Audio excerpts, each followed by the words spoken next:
आप सभी को जय मसीह की हिंदी बाइबल स्टडी इस चैनल में आपका स्वागत है।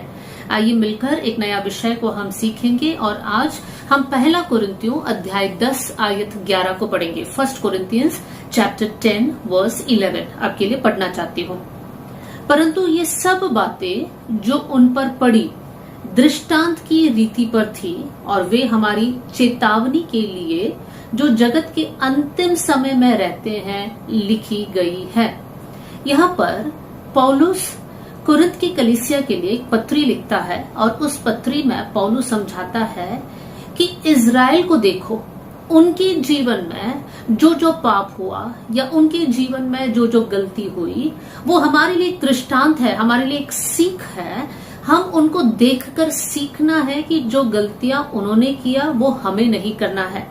इजरायलियों ने बहुत सारी गलतियों को की जिसके कारण वो लोग वायदे के देश में प्रवेश नहीं कर पाए। उदाहरण के लिए वो लोग लालच किया, बलवा किया, कुड़कुड़ाया, परमेश्वर के खिलाफ बात किया, परमेश्वर का आज्ञा को नहीं माना, मूसा को एक्सेप्ट नहीं किया, काफी बार मूसा के खिलाफ वो लोग बात किए, अन्य आराधना किया। ये सारी बातों के कारण परमेश्वर इजरायलियों से क्रोधित रहा और वो लोग जंगल में ही ढेर हो गए और वो लोग वायदे के देश में प्रवेश नहीं कर पाए। और पौलुस कुरिन्थ की कलीसिया को पत्री में इस प्रकार लिखता है कि उनके जीवन को देखो, वो लोगों ने जो गलती की वो हमें नहीं करना है। आज इस आयत के बेसिस पे मैं कुछ बातों को आपके सामने रखना चाहती हूँ जो हमारे लिए बहुत प्रैक्टिकल है। जैसे पौलुस हमसे कहता है कि इजरायलियों को देखकर सीखो, वैसे ही बहुत से वक्त हमारे जीवन में, हमारे परिवार में हमें हमारे परिवार को देखना है, हमारे माता पिता को देखना है। बहुत से वक्त हम उनकी अच्छी बातों को देखते हैं और वो अपनाते हैं और बहुत तारीफ भी करते हैं। अच्छी बात है, हमें वैसे ही करना है। लेकिन जो गलतियां उन्होंने की हम लोग उस बात पर ध्यान नहीं देते हैं और बहुत से वक्त जो माता पिता जो गलती करते हैं वही बच्चे फॉलो करते हैं। हम लोग सुनते हैं कि कुछ बीमारियां हेरिडिटरी है, मतलब जो माता पिता में है वो उनके बच्चों में पास ऑन हो जाते हैं। वैसे ही कुछ स्वभाव ऐसा है जो माता पिता में है और वही स्वभाव बच्चों के अंदर आ जाता है और शैतान वहां पर अपना चाल चलता है और लोगों को अलग अलग प्रकार से बढ़ोतरी से रोकता है। उदाहरण के लिए कुछ लोग कहते हैं कि ये गुस्सा पर मुझे काबू नहीं है, मैं कंट्रोल नहीं कर सकता, मेरे पापा भी ऐसे थे और अब मैं भी ऐसे हूँ। कुछ परिवार में ऐसा देखा जाता है कि मम्मी बहुत लड़ाकू है या मम्मी बहुत लड़ती है, सास से लड़ती है, हस्बैंड से लड़ती है, पड़ोसियों से लड़ती है। कहीं ना कहीं वही स्वभाव अपने बेटियों में वो लोग पास ऑन करते हैं। बेटियां भी यही देखकर सीखते हैं। लेकिन जब हम लोग विश्वास के जीवन में आगे बढ़ते हैं, हमें हमारा जीवन पर ध्यान देना है, हमारे परिवार पर ध्यान देना है।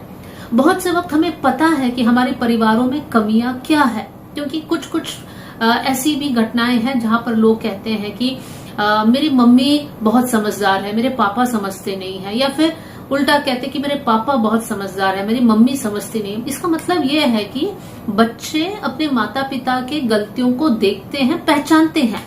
लेकिन आज इस वीडियो के द्वारा हमें ये सीखना है कि सिर्फ देखकर पहचानना नहीं है, लेकिन हमें उस बात पर ध्यान देना है कि जो गलतियां हमारे पेरेंट्स ने की वो हमें नहीं करना है। बाइबल में से भी कुछ उदाहरण को मैं आपके सामने रखना चाहती हूँ जहां पर पापा ने जो गलती किया वही बेटा ने किया या फिर वही बेटी ने किया। कुछ आयतों को मैं आपके सामने रखना चाहती हूँ। सबसे पहले मैं अब्राहम के बारे में कुछ बातों को बताना चाहती हूँ। हम लोग जानते हैं कि अब्राहम और उनकी पत्नी सारा बहुत ही एक सुंदर स्त्री थी। तो एक समय ऐसा आया जब अब्राहम ने ये सोचा कि मेरी पत्नी बहुत सुंदर है और अगर मैं कहूं कि ये मेरी पत्नी है तो हो सकता है लोग मुझे मार डालेंगे, और इसलिए अब्राहम कहता है कि ये मेरी पत्नी नहीं है, ये मेरी बहन है। ये हम उत्पत्ति के किताब अध्याय 20 आयत 2 में पढ़ सकते हैं, जेनेसिस चैप्टर 20 वर्स 2 में पढ़ सकते हैं।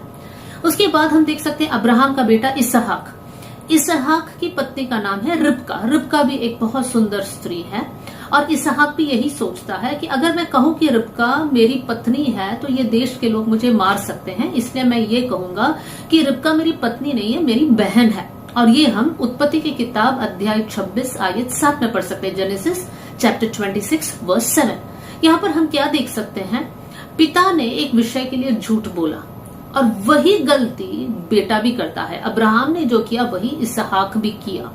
तो यहाँ से हम समझ सकते हैं कि बच्चे अनजाने में अपने माता पिता की गलतियों को देखकर अपना लेते हैं। वो लोग ये नहीं सोचते हैं कि हमें रिपीट नहीं करना है, हमें उसको दोबारा दोहराना नहीं है, लेकिन वो लोग कहीं ना कहीं उसी बात में बहक जाते हैं। अब दूसरा एक उदाहरण मैं बताना चाहती हूँ और वो है पक्षपात के बारे में। परिवार में कभी भी माता पिता बच्चों के साथ पक्षपात नहीं करना चाहिए। अगर पक्षपात होता है तो उस परिवार के बच्चे आपस में द्वेष को रखते हैं, नफरत को रखते हैं या जलन को रखते हैं और उनका रिश्ता आगे बढ़कर सही नहीं रहता है। लेकिन हम लोग अब्राहम के परिवार में देख सकते हैं, इसहाक के परिवार में देख सकते हैं, याकूब के परिवार में देख सकते हैं। अब्राहम के 2 संतान थे, इसहाक भी था और उससे पहले इश्माइल भी था। और अब्राहम के परिवार में हम देख सकते हैं कि सारा का बेटा इसहाक, और सारा ने इसहाक से बहुत ज्यादा प्रेम किया, ये स्वाभाविक है। लेकिन जो प्रॉब्लम है कि उन्होंने इश्माइल को वैसा प्यार नहीं दिया। तो वहां पर हम देख सकते हैं एक परिवार में 2 बच्चे हैं तो वहां पर इसहाक को ज्यादा प्रेम मिलता है और इश्माइल को उतना प्रेम नहीं मिलता है। इसहाक के परिवार को जब हम देखते हैं, इसहाक रिबका से शादी करता है और उनके 2 जुड़वे बच्चे होते हैं, एसाव और याकूब। और इस परिवार का प्रॉब्लम यह है, पिता इसहाक जो है अपना बड़ा बेटा एसाव से प्रेम करता है, लेकिन मम्मी रिबका जो है अपना छोटा बेटा याकूब से ज्यादा प्रेम करता है। और फिर क्या होता है, दोनों भाइयों के बीच में वहां पर एक बहुत बड़ा संघर्ष है। वहां पर एसाव याकूब से द्वेष करता है और हम देख सकते हैं कि दोनों भाइयों के बीच में एक अच्छा रिश्ता काफी समय तक नहीं रहा। अब याकूब के परिवार में देखिए, अब याकूब ने देखा है कि हमारा परिवार में फेवरेटिज्म होता है, पक्षपात होता है, और वही याकूब ने अपने परिवार में किया। अपने दोनों पत्नियों के बीच में पक्षपात किया, राहेल से ज्यादा प्रेम किया, लिया से कम प्रेम किया, जबकि लिया का कोई गलती नहीं था उसमें। फिर हम देख सकते हैं जितने बच्चे थे, याकूब के 12 बच्चे थे, उन 12 बच्चों में से याकूब सबसे ज्यादा यूसुफ से प्रेम किया। और उसका नतीजा क्या हुआ, सारे भाई जो है यूसुफ से नफरत करते थे, इतना नफरत करते थे कि वो लोगों ने अपना खुद के भाई यूसुफ को बेच डाला। और हम लोग जानते हैं कि यूसुफ कैसे पोतीफर के घर में आया, क्योंकि उसके खुद के भाइयों ने उसको बेच डाला था। तो यहाँ पर हम क्या देख सकते हैं मेरे प्रियो, अब्राहम के परिवार में पक्षपात, इसहाक के परिवार में पक्षपात, याकूब के परिवार में पक्षपात। तो यहाँ पर नतीजा क्या है, सारे भाइयों के बीच में एक संघर्ष हो रहा है, उनके बीच में प्रेम जैसा होना चाहिए वैसा नहीं है। और फिर जाकर हम देख सकते हैं कि यूसुफ ने अपने भाइयों को माफ कर दिया और वहां पर परिवारों में प्रेम आ जाता है। एक व्यक्ति ठान लेता है, यूसुफ ठान लेता है कि मेरे पापा ने जो गलती किया जिसके कारण मुझे ज्यादा प्रेम मिला, मेरे भाई मुझे, जितने भी मेरे भाई लोग थे मुझसे द्वेष किया, मुझे बेच डाला, मैं उन सारी बातों को मैं माफ कर दूंगा। और वहां पर रिश्ते ठीक हो जाते हैं और उसके बाद हम उन परिवार में पक्षपात को नहीं देख सकते हैं। तो मेरे प्रियो, मैं ये सारे उदाहरण को इसलिए आपके सामने रखती हूँ ताकि हम हमारे परिवार को जांचें। शैतान ने कुछ कुछ बंधन, कुछ कुछ ऐसे स्ट्रॉन्ग होल्ड, कुछ कुछ ऐसे गढ़ को बनाया है जो हम नहीं पहचान रहे हैं और हम बोल रहे हैं ये हमारे परिवार में ही है, हम इसको कुछ चेंज नहीं कर सकते हैं। नहीं, आप चेंज कर सकते हैं। सबसे पहले उसको पहचानना है और फिर परमेश्वर का अनुग्रह को मांगते हुए आप अपने जीवन को बदलना है। तीसरा उदाहरण जो मैं आपके सामने रखना चाहती हूँ वो है दाऊद और उनका बेटा सुलेमान के जीवन से। दाऊद ने व्यभिचार किया बेतशेबा के साथ और बाद में उनके साथ शादी किया और हम देख सकते हैं कि ये शादी सही शादी नहीं था, क्योंकि दाऊद ने यहाँ पर बहुत चालाकी कर कर बेतशेबा को अपनी पत्नी करके माना। तो यहाँ पर एक सही रिश्ता नहीं है। जब हम लोग सुलेमान के जीवन को देखते हैं, सोलोमन जो है सबसे बुद्धिमान व्यक्ति है, लेकिन इस एरिया में सुलेमान गिर गया। सुलेमान की अनेक पत्नियां हैं, 700 पत्नियां, और उन्हीं पत्नियों के कारण सुलेमान परमेश्वर से दूर हो गया। देखिए, जो गलती पापा ने किया उससे बड़ा गलती उसी एरिया में जो है सुलेमान करता है, जिसके कारण वो परमेश्वर से दूर हो जाता है, परमेश्वर का अनुग्रह को खो देता है। हमारे लिए कितना बड़ा सीख है। चौथा उदाहरण जो मैं आपके सामने रखना चाहती हूँ वो है लाबान के जीवन से। लाबान ने याकूब को धोखा देकर अपनी बड़ी बेटी की शादी करवाया, क्योंकि लाबान के साथ ये बात हुआ था कि याकूब कहता है मैं आपकी छोटी बेटी से शादी करूंगा, लेकिन लाबान याकूब को धोखा देकर अपनी बड़ी बेटी को दे देता है। वहीं पर हम देख सकते हैं बेटी ने ये देख लिया, राहेल ने ये देख लिया, और कुछ सालों बाद राहेल अपने पिता को धोखा देती है। कैसे धोखा देती है? हम लोग उत्पत्ति की किताब अध्याय 31 में हम देखते हैं कि जब याकूब अपने पत्नियों और अपने सारे भेड़ बकरियों के साथ लाबान का घर को छोड़कर निकल जाता है, तब राहेल अपने ग्रह देवताओं को भी लेकर वहां से निकल गई है। और जब लाबान पूछने आता है कि तुमने मेरा ग्रह देवताओं को क्यों चुराया है, तब याकूब तो मना करता है क्योंकि याकूब को नहीं पता, लेकिन राहेल उस बात को लेकर बैठी है और राहेल अपने पिता लाबान को धोखा देती है। पिता ने धोखा दिया, बेटी भी धोखा दे रही है। इसका मतलब पिता ने चालाकी किया तो बेटी भी चालाकी कर रही है। मेरे प्रियो, मैंने आपके सामने 4 उदाहरण को रखा है। हम क्या सीख सकते हैं? हमारे परिवार को देखना है। हमारे परिवार में परमेश्वर ने हमें माता पिता दिया है, उनके बहुत सारे अच्छे स्वभाव है, परमेश्वर को धन्यवाद। लेकिन सबके जीवन में कुछ ना कुछ कमी है।